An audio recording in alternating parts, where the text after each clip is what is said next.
All right, so sitting next to me today is a 2021 Ford Bronco First Edition. And today, instead of reviewing it, I'm going to be going over things that Ford could have done better when it comes to the Ford Bronco and its launch. I'm going to be taking a completely objective look at this car, no opinions or anything like that, just things that the mass public has said Ford could have done better with the launch of the Ford Bronco. So let's hop right into the video.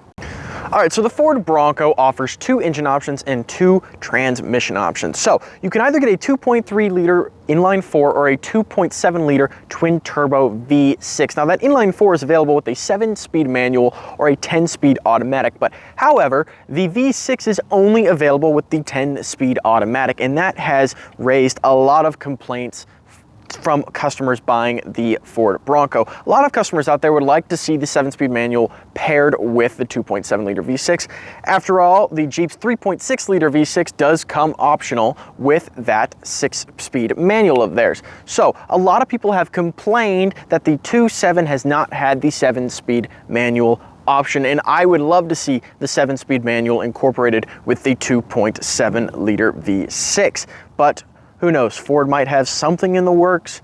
No one has been able to confirm that or deny that. So yeah, hopefully within the next coming years, we see that on the Ford Bronco. All right, now the next thing I want to talk about is the 2 roof options for the Ford Bronco. Of course, you can get a hardtop or you can get a soft top roof.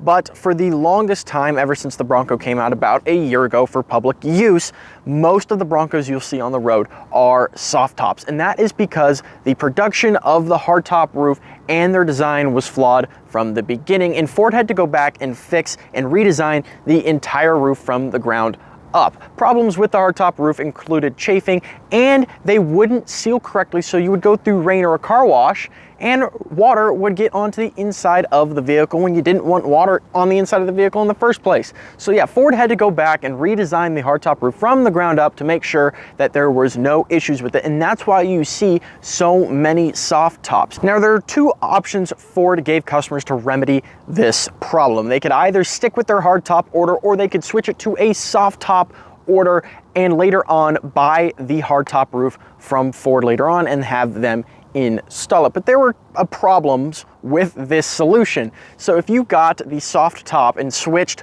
from the hardtop to the soft top, there was less soft tops to go around after people did that, which means now orders were being backed up for the soft top Broncos, and the hardtop ones, you know, the people who waited for those, they're still waiting that amount of time for the hardtop roofs to be redesigned and come out. So yeah, whether you switch to the soft top or you kept the hardtop, you're still waiting a very long time to get your order. Now, fortunately, more and more Broncos have come to the dealerships with hardtop and soft top roof options. So yeah, it is starting to get a little better, and the logistical nightmare of getting those out has gotten a little better, but still, a lot of people have ordered a Bronco and haven't seen them yet.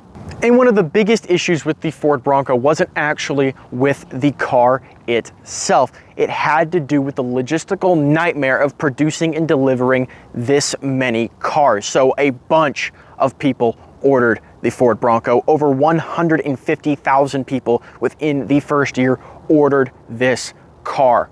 During COVID, when we were having problems getting out cars because of the chip shortage and their allocation from vehicles over into consumer electronics. So Ford couldn't build cars. That means people have been waiting over a year to get their vehicle when they could go order another vehicle from Ford, surprisingly, and get it within 6 months. But there are so many of the Broncos ordered that people have now been waiting a year, close to 2, to get their Ford Bronco, which sucks because it's such an amazing car, and you know, people haven't been able to get it because of the chip shortage.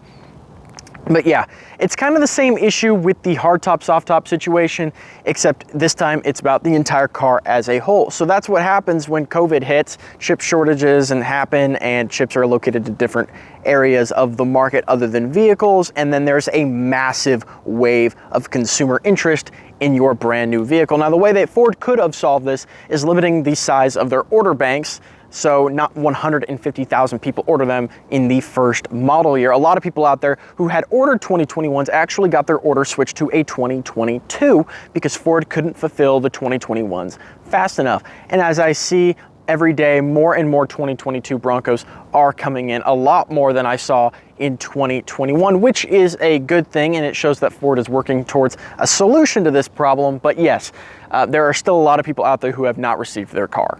All right, and the last thing I want to talk about, and something that quality of it, and I'm not going to really agree with them on this point. Now, I will admit, if you come over here, the windows are frameless, of course. When you go ahead and shut them, they actually wobble quite a bit, and it can be a little disconcerting because you don't want them to break on your $65,000 off-road vehicle.